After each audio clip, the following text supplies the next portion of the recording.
Install Android 13 on Mi 8 SE via AOSP ROM. Please check the description for important notes and all the download links. First download ROM and GApps packages, then transfer the downloaded files to the phone storage. Link is in the description below. Step 2. Boot your device into TWRP recovery. Once in TWRP, click on Wipe, Advanced Wipe, and select the check boxes, as shown in the image, excluding internal storage. Step 4. Swipe the button to wipe the device. Step 5. Go back to the recovery main screen, and tap on the Install button.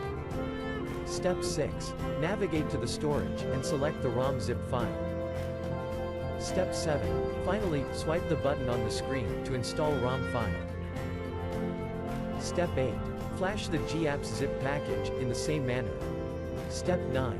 After GApps flashing completes, select Wipe Cache and Dalvik from bottom left side of screen, and swipe to wipe. Step 10. When the flashing process is complete, hit Reboot System. That's it, you have successfully installed the ROM on your device.